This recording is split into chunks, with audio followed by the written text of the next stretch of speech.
right, welcome into another edition of Catching Up with Tommy Mac here on 1010XL's podcast platform at 1010XL.com, on demand as well on the website. Of course, you can catch us on Facebook as we are on 1010's Facebook page. I'll be sharing that as well. And, of course, streaming live on the relevant app on the Jaguar Fanatics channel. Come join other like-minded fans onto the channel and enjoy some interactive chat. You get some podcasts.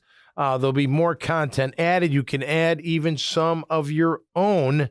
A very easy download and very easy to navigate through. I know as a user, all I go to my page, click the microphone button, and boom, I am live to the audience on that channel. So great to have them on board, being a part of that. This show brought to you by my friends at Goodfellas Cigar Lounge and Spirits right there on St. John's Bluff Road for a good smoke.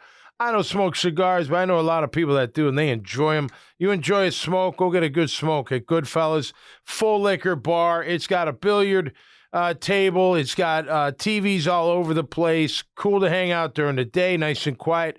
At nighttime, it gets a little rowdy, which is fun. Rowdy in a good way. It's always live music, live entertainment, and a good set of folks just hanging out, having a good time. And you should check them out right there on St. John's Bluff Road. Before I get into the show, I do want to thank, well, first I want to welcome in my producer, Graham Marsh. How you doing there, Graham? Hello, sir. How are we? Oh, man, I got to get one of those Pivot. That's from Freddie T's Yes, thing, sir. isn't it? Yeah, where'd you get that from? My girlfriend got it for me for Christmas. Nice. I think she got it off their website. I like their. I like that logo, man. It's cool. I've never really seen it before. It is cool. Can't say I I've, love their show, man. The Pivot, yeah, hey, man, you got to pivot in life. There's no doubt about that. I want to thank Iggy's Grill and Bar. I think I said that right. For hosting the Dad Bods on Friday night. It was How great was it? time. It was great. We had what a cool venue, outdoor venue. They got a nice stage. Pretty vast, they got a bar and then they got a bunch of tables and it was good. We had people dancing. It was rocking. It was fun. How long Started was off a little sketchy, but then I got into my groove and found it. It was How good. long was the line of people trying to book record deals with To you? get in? Just a couple. It's funny you say it. So Like a mile long? One guy's or like, so? man, I want to hire you for my July 4th party. I said, all right, cool. Look at that. So got that going for us. Yes, sir. Absolutely. It was a lot of fun. No, it was great. We had a great time. I want to thank Iggy's. What a really cool spot. Look, I live 45 minutes from there. So for me to go hang out there and have a good time. But I'm telling you what, that whole section was like this village of restaurants and bars and shops is really, really cool. That is cool. Yeah, right off of 13. You strike me as a big July 4th guy. Yeah, I like July 4th. Yeah, of course. You know what? I'm not a huge. I like watching the fireworks. I don't like the fireworks around my house. We lost down a at the dog beach, one so- year, and there's just too much. So. Yeah. But we'll have fun. Whatever. I don't care. You want to blow stuff up? Go blow stuff up. As long as you don't hurt nobody, including yourself. Right? That is correct. And the next one we've got St. Patty's Day, baby. No, that's fine. Oh, yes, sir. I'm really good on St. Patrick's Day. St. Patty's Day is a big one. I'm really good on it. Because I'm you good get all the drinking without the blowing stuff up. Right. Exactly. But always a good time. All right. I want to get into a couple things. Of course, we'll get into we'll talk Jim Bob Cooter just for a minute, eventually. But I want to get into something that's going on in the National Football League, and it's with Daniel Jones, the quarterback of the New York Giants, who was not offered his fifth-year option, right? So he just completed his fifth year. He's a free agent. They want him back, and he wants to be back. However, he wants big money. Reportedly or supposedly, I saw, paid like the rest of the guys are getting paid. Maybe not, the top, but he wants to be up there in that upper echelon. The question is, would you pay him? Now, before you say anything, the tag is $32.4 million, just so you know, for a non-exclusive franchise tag. Okay, so that for would a QB.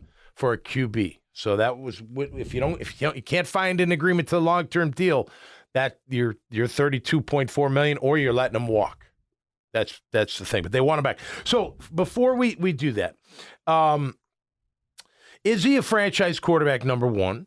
Where do you rank him? Now, not necessarily as Because to me, there's and maybe it doesn't matter overall, but this new wave, it's not even a new wave, but quarterbacks that can take off and run, whether deliberately, like in a play call, or is when they're escaping, is a dangerous weapon, and that is being proven. Look, Daniel Jones. Say what you want about Daniel Jones.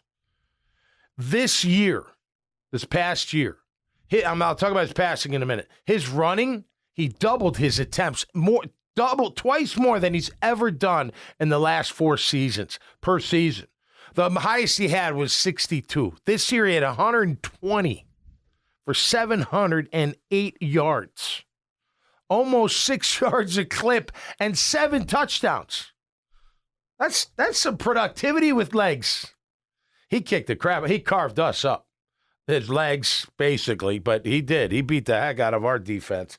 So, you look at quarterbacks that are like that. Now, he's a really good athlete. You always knew that about Daniel Jones, right? Now, he hasn't been look, he only threw 15 touchdowns. I don't think they asked him to do a ton, but and the market's the market. So I don't care what guys get paid. I know a lot of people out there do, but listen, the cap keeps going up. Salaries are going to go up.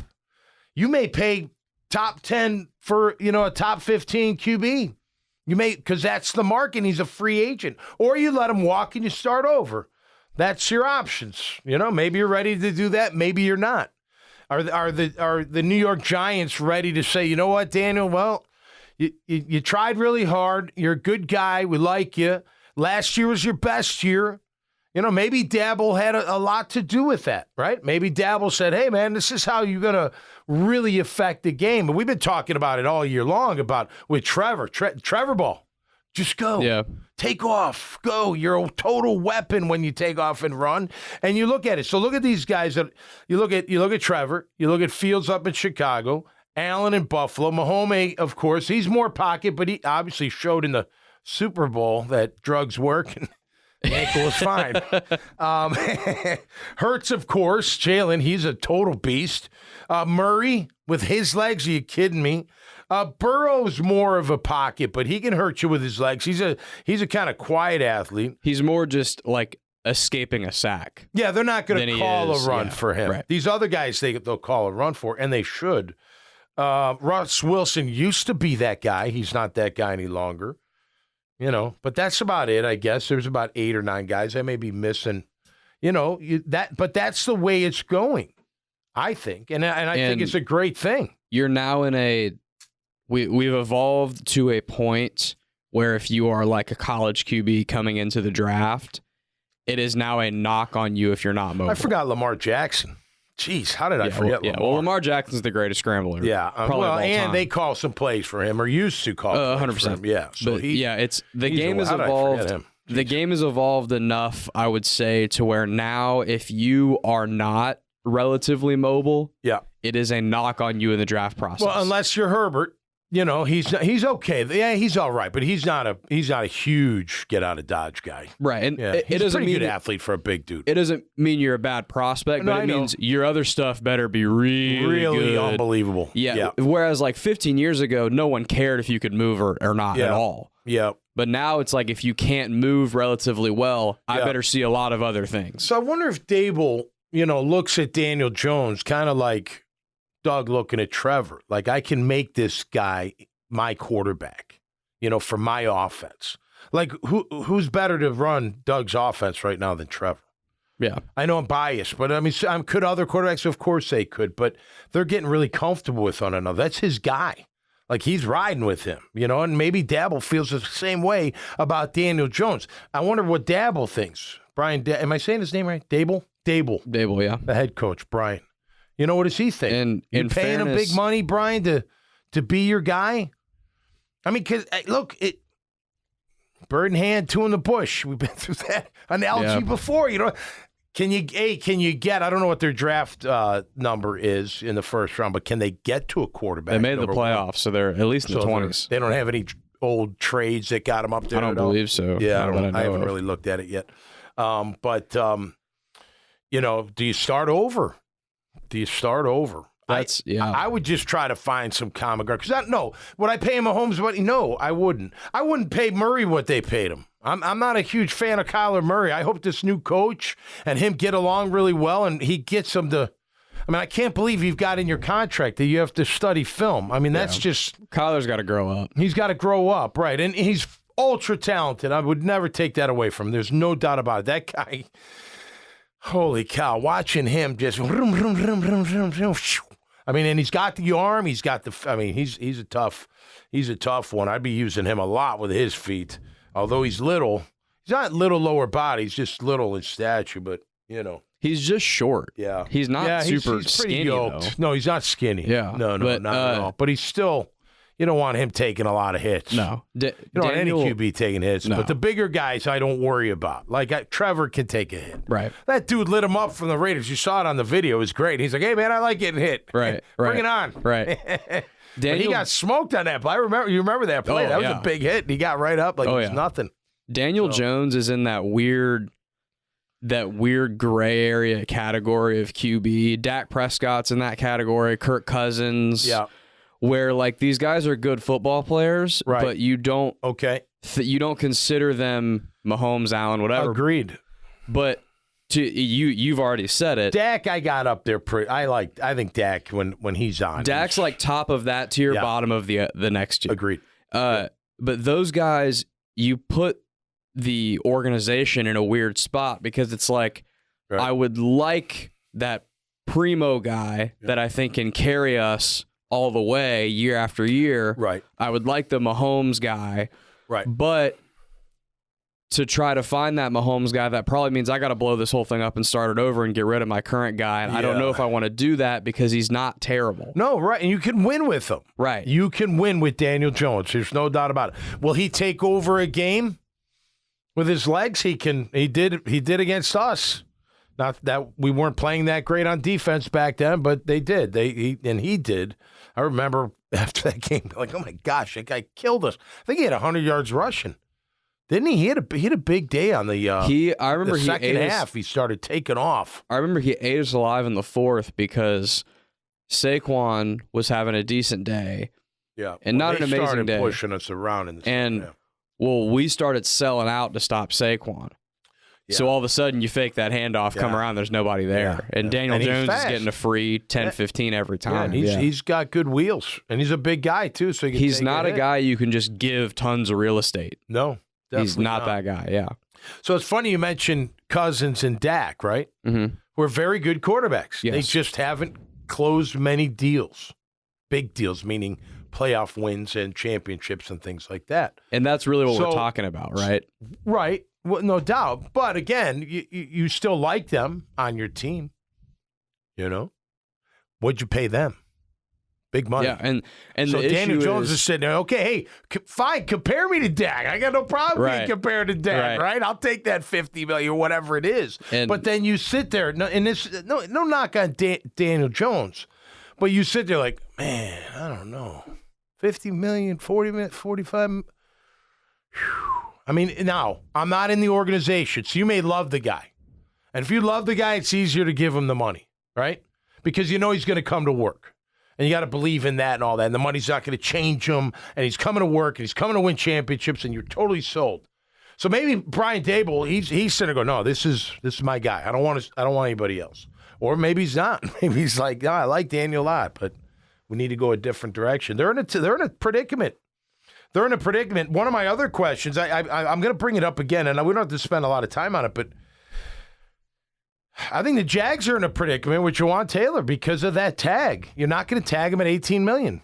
You're just not going to do it. So you either got to, I don't know. I want him back. I do at the right cost, obviously, because you can't pay everybody, and I want what I want what's best for him. Get as much money as you can, Jawaan, because it's over. Once it's over, it's over.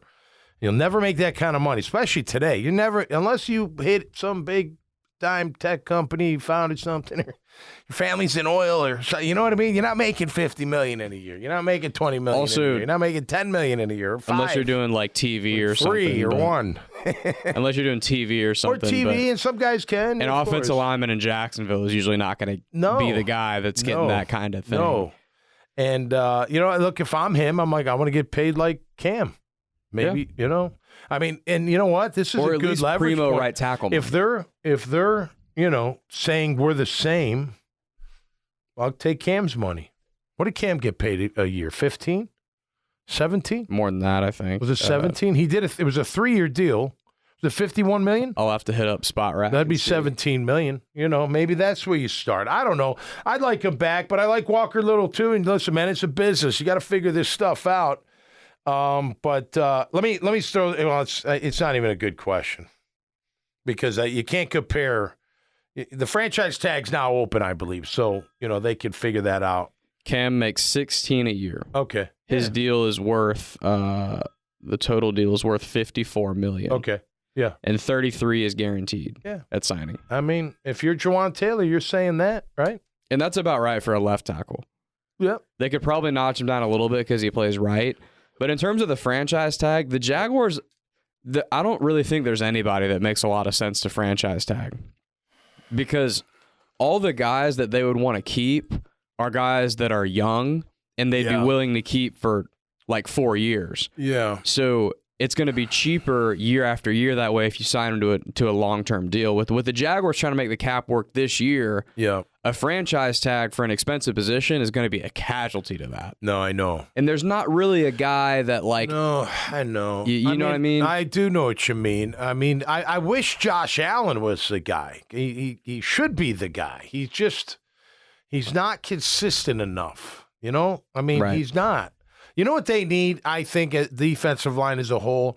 And I don't, this is not a knock on the current coach, but whatever Phil Rauscher did to the O-line technique-wise, using your hands and everything, because they all got better. We need to see that on that, because what Josh Allen's missing is just some more moves. And Travon, I'll give him he's a rookie, but he can't bull rush every time. You got to come up with some really sick moves, and some of it's as simple as just being able to bend around that tackle pushing you out. Getting that low. I don't know. Maybe you got to stretch more, or take taekwondo or yoga or whatever. I don't know. But if he had more moves, he would be one of the better pass rushing outside backers in the game. He doesn't get pushed around. It's not like, you see him on skates. Now, granted, you see him disappear, in games. But the whole defense disappears in games. Do you think Travon is better with his hand in the dirt? I want to see him with his hand in the dirt. Sorry about that. I want to see him with his hand in the dirt because I wouldn't mind seeing him and Josh on the same side with Travon with his hand in the dirt and Josh hanging outside him, and then throw an Arden key or grab somebody in the draft. So maybe even a Devin Lloyd, see what he can do out there. Then you can get Muma in there a little bit more. I would. You at least want to see it. I'm not giving up on Travon Walker as an outside backer. But again, he's another guy. He needs some technique. I get it. He's a beast. I mean, physically, and so is Josh, but Travon is really powerful and strong and big and fast and quick and everything. Like if you watch him work out, you'd be like, oh my gosh, this guy's an absolute incredible beast, right? But I don't think he knows how to play that position yet, and he didn't play it a lot in Georgia. So he'd never played it really all, right? He played in mostly on the line. So I would like to see him. I'd like them to switch to a 4-3, but I'm not going to beat a dead horse on that. Obviously, they'll do what they want. If they're going to stick to a 3-4, they get a monster nose tackle, for crying out loud, or it's not going to work. If they did switch to a 4-3, then he would have his hand in the dirt basically all the time. Yeah, true. So you're not going to make him a Sam backer, but Josh could play Sam, I think. They're both maybe the other end. They're both really big for outside backers. Yeah, Travon's enormous for an outside. He's like Terrell Suggs big. Travon is like I'm not ready to give up on. 1 year is I don't know. He's got more. Well, and we knew he was going to be a project from the draft. We knew we knew that the jury wasn't going to be out until like 3 years in. Yeah. Because he was going to be playing a position he never played. If you compare, and I don't know why I thought of this, but I remember when they drafted Jawaan and tried to make him that position, right? Remember that? He never done that before. And you knew immediately that this wasn't going to work out. He can't. He's not, I don't know what it is, but he couldn't do anything. I don't look at Travon like that. I think Travon's got a lot more potential upside than, and no knock on Caleb Von Jawaan, but I think he's got tremendous upside. But he's got to learn some moves. I was thinking about, like, I'm going to get into the combine real quick because starting on the 28th, the key is, does it match, right? Does the physical, what you just put out there in the combine, does it match the tape? And vice versa. Like, if you're a freak athlete, like, why aren't I seeing that on tape? And then if you're killing everybody on tape, I don't know, man. You're only killing them because you're just bigger than that person on that day. And that's the thing about college. And no disrespect to college, but look, college is college. You could go against a guard that would never make it in the NFL, or a tackle, or flip it around, a defensive end, and you're throwing the guy around, you're beating him to death. Like, it's and they'll be like, oh, look at he's most dominant lineman in the whole history of the game. Blah, blah, blah. And then they get to the NFL, and you're like, this guy's just as strong. This guy's just as big. This guy's just as quick. He's also a little bit older. He's trying to feed his family, so he's trying to kill you in that way. You know what I mean? Like, it's just a different thing. So it's hard. It's not easy, right? It's not easy to sit there and be like, all right, look at Travon Walker. Now, he wasn't what maybe you'd hoped for. He was fine. He was fine. I'll give him the benefit of the doubt. But you think about that. What do you think when you draft him? This guy's going to be an absolute beast, right? We all thought it when they drafted him. Look at this kid. Holy cow. Look at him run around that circle in camp, and his arms are so long. You see all, you remember, like, everyone was like, this guy, and look at the production. There wasn't what you thought you wanted Hutchinson production. Wouldn't that have been great if we had that kind of production out of Travon Walker? And you could be like, wow, look at that, right? Now I told you he was going to be doing that. So you got to, and again, 1 year's not going to dictate one thing or another, obviously, but you expected more when you drafted number one overall. You expected more as far as production. Kid gives you effort. He's a tough kid. He wants to play. I think he really does want to do well. I think they started gelling towards the end of the year. And look, again, that whole line works together. That outside guy with the guy next to him, that outside guy and this outside guy, the two inside guys, it just all goes together. So, I don't. To answer your question, I'd like to see him in the ground, and I'd like to see him up, too. I'd like to see a little bit of combination out of him, see if he can pull it off, and see if they can get something out of him with pass rush and that kind of thing. I think he's fine against the run. I think he's very stout in that regard, but we definitely do want to see more. Jim Bob Cooter to the Colts, it looks like. I don't know if that's official yet. Is that official yet for the offensive coordinator position? I don't know if it's, yeah, thank you, my esteemed producer, Graham Marshall. Check that out. How much does that hurt? I don't know. Other than, Doug and then Press and then Mike McCoy and then Jim Bob, right? Those are the 4 total, or is there one more? Am I missing the quarterback? No, the quarterback coach is Mike McCoy. Correct. Right? And then Jim Bob Cooter's the passing coordinator. Correct. And then Press, of course, and then Doug. Do you want to throw in a correct? Correct, yes. Very good. So, and Tom McMahon is host of the Catching Up with Tommy Mac podcast, and Graham Marsh is the producer. That's right. Correct. Hey, I'm happy for Jim Bob Cooter. That's great, right? Yes, it is official, by the way. It is official. Yes. All right. Congrats to Jim Bob Cooter. Obviously, when we play the Colts, we want our defense to kick the crap out of your offense, but that's just the way it is. I don't know. They already hired a guy to replace him, right? Isn't that the guy from Buffalo? Isn't that the guy they brought? No, that's a receiver coach. No, that was a receivers coach. They have not hired a replacement yet. The receiver departure, coach departure, that was it was like a lateral move. I guess he didn't want to be in the pro game anymore, right? Texas must be paying him crazy money. Crazy money. Good for him. But, I mean, that's how college football is now, is those position coaches get paid just as much, if not more, than guys in the league.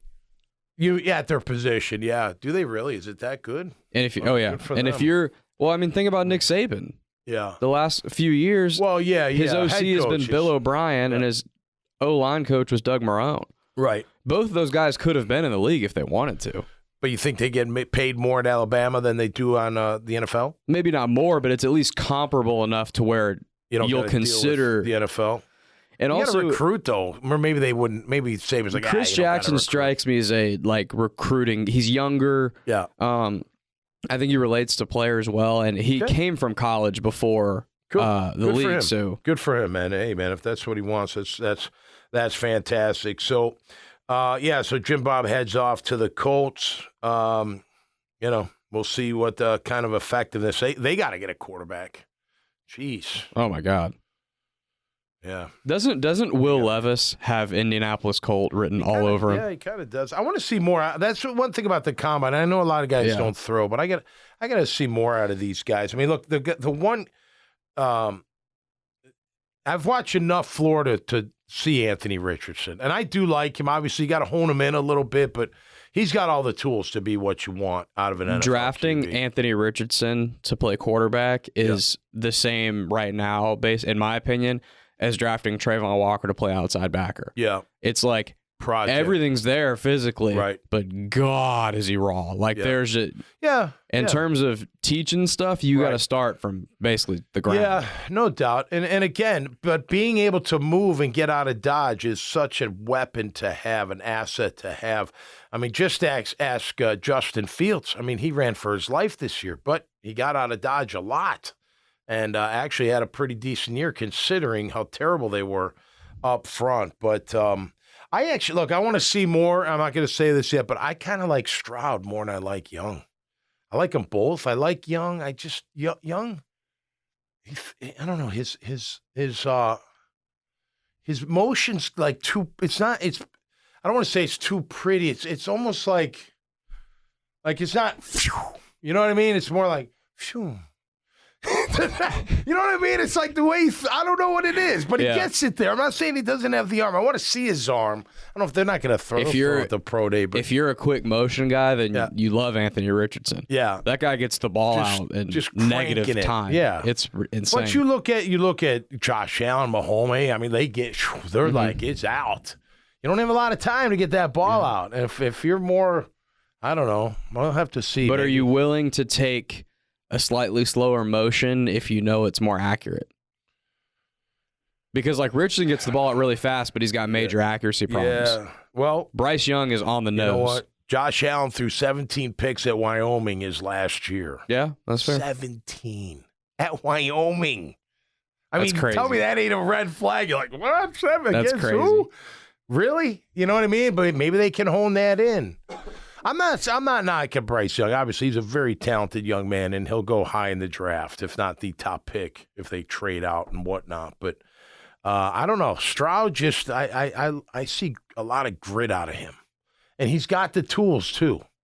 He's got everything. So, and then Levis, I haven't watched enough of Levis to really have an opinion. Regardless, I know he's got a cannon of it. I like cannon. I do. I think because anticipation. Can it work? You know, Chad Pennington made a living off anticipation. Drew Brees did too. Well, Drew had a pretty decent arm. When he was older, though, his more was timing, though, based on the play calling of the Drew offense. lost a lot of steam on his arm as he got older. Yeah. Well, remember that injury in San Diego? I wonder if that ever just down the road, affected it. But, and remember that injury he had in New Orleans when the lung, he he punctured a he cracked a rib that punctured something crazy. Yeah. And after that, his arm was not he couldn't uncork stuff. No, you're right. So, but he was an elite anticipator of things, elite. Well, and I think that was the way that offense was called. That's true. Same with Brady. Yep. I mean, that's all timing. That's 1, 2 out, 1, 2, 3, 4 out. You got to be there. I know where I'm going. I'm gonna throw it to a spot. Doug's offense is relatively similar. They're not throwing 70 yards down the field every play. No. There's a lot of dink and dunk in Doug's offense. Yeah, and a lot of getting guys open, and just put it in the right spot. Give them a chance to make a play. That's all we want you to do. I'll tell you, I'll go back to what Matt Hasselbeck said when Trevor was struggling earlier, after he didn't struggle early in the years, that stretch of 4 or 5 games that he struggled. I don't think every game, but maybe 3 out of 5. He wasn't playing well. And he said, I know what Doug's telling him. Just make completions. Just make completions. Just focus on that. I'll get him open. You give it to him. That's all you got to do. And that, hey, man, if that's the way it's going, great. Defenses better get on guard. That's going to be a challenge, like I said last time. So looking forward to the Combine coming up, I do like watching it. I do. I mean, I've always been enamored with people that are athletic. All types of people. Men, women, I don't care. Like, fast. Even kids. Like, when I see kids run something, like, man, that kid's fast. Like, that kid's, you can tell the way they run. He's a good athlete. Yeah. Even I look at my brother's kids, 12 and 14. I watch them play. I'm like, wow, they run effortlessly. It's natural. They're naturally gifted. Since the draft is approaching and the Combine and stuff, obviously, are you... not every situation's the same, but just in a vacuum, are you a best available guy or a need guy? I'm best available, and it's icing on the cake if it's a need. Got it. Okay. I think you should rank everybody and stick to your board, and you should never reach. My opinion. And again, you really got to do your homework on guys, and a lot of it is that emotional and mental side of it. Not just are they a hard worker, but how are they when they get critiqued? How are they when they're having a bad game? How are they, during practice after a really good week? How are they after a really bad week? How do they handle their teammates? How are they in the classroom? How are they with other students? How are they, a lot has to go into it. And if you don't do that, especially franchise quarterbacks, if you don't do that in-depth stuff and even go back to high school and talk to people and just, it's a big investment. You have to do it. And, you can't sit there and be like, look, I look at a guy, and congrats to Blaine Gabbert for having the career he's had. I don't care. You can say what you want about it. The guy's made it's the best job in the world, backup QB in the National Football League. To Tom Brady, too. Right, to Brady. But I remember, I'll never forget, he looked phenomenal in camp. He had an arm. He could move. He was tall. He came out quick. He had everything. And I'll never forget, in the preseason, he got hit by a linebacker and, drilled. And he came up, and his eyes were like, and I swear, after that guy was seeing ghosts. And once you see ghosts, man, maybe he doesn't see him anymore, but he was seeing them back here in Jacksonville. I don't blame him, because he was getting shellacked, getting killed. It's hard. I never played it. It's got to be really hard to stand there and get killed when you got to make a throw. And he wouldn't. He just wouldn't. He wouldn't do that. And you can't win with a quarterback that won't do that. You have to take the beating. Getting hit is part of it. It is. And there's more to it, obviously. But Blaine Gabbert was a quintessential guy of what you're talking about when things are tough. Yep. He just folded, man. Think about Trevor, throwing those 4 picks in the first half. And he's got grit. Trev's got a lot of grit. Nutting up and just figuring it out and just continuing to play ball, not losing his head. Blaine could not do that, man. Once a couple of bad things happened early in a game, he was lost. Dude, I tell you all the time, when I'm looking at a QB, even when I'm watching a game, before I go look at the ball where it's thrown, I want to see if anybody hits the QB. I just want to see it, because I want to see how he reacts to it. That's the number one. Look, everybody needs to throw a good ball. You got to have the arm. At least you don't have to have the best arm. You got to have a good enough arm. You got to have a good enough, awareness of the game. You have a good enough, if you have a catchable ball, But the number one thing you have to have, that toughness in the pocket. You have to be tough in the pocket, or it's not going to work. I don't care who you are. You're going to get hit. Now, can you combat that with quick throws? Yeah, absolutely. Look what they did with Brady forever. Nobody ever hit him, hardly. When they did, they threw flags. Whatever. Right. That's another story. But you know what I mean? That was their offense. Get it out. Not going to hit them. Fine. But if you're going to run a 3, 5, and 7-step drop type offense and their quarterback's got to wait till that receiver gets down the field and you got pressure coming, is he going to stand there and make that throw? Even though he's gotten clobbered 6 times already in the game? If he's not the guy. If he is, I can ride with that guy all day long. Baselli has said that for forever. That's true. The line especially, they're like, man, come on. I mean, I can't hold him off you forever. Baselli has always said that is the number one thing he looks for in a quarterback. Me too, man. I love it. And it's just adversity in general, too. And we just talked about that. But. Toughness. And some of that's physical, but that's more mental and emotional. And we didn't know if that was the case with Trevor until this year, right? Because college, high school. He got hit last year decently. He was pretty tough. I thought he was a tough guy from the Well, I'm talking about the adversity side. Struggling. Before last year, I mean, college, he never lost. Adversity. They just won all the time. His first bout of adversity was when he had to go home and talk to his wife about his old coach here in Jacksonville. That was his first. Honey, I'm swearing. We'll never go over there again, I promise. Right. Thanks, Coach. All right, that's going to do it. We ran a little long today, but what the hell? Why not? It is a Tuesday, and I hope you had a great weekend, and I hope you have a great week. And we'll be doing the Horse's Mouth on Thursday. I'll be back on Friday on Jaguars Today and on the Catching Up podcast. And I hope you have a great day. So until next time, stay safe and be cool out there. And we'll see you right here on Catching Up with Tommy Mack. Peace.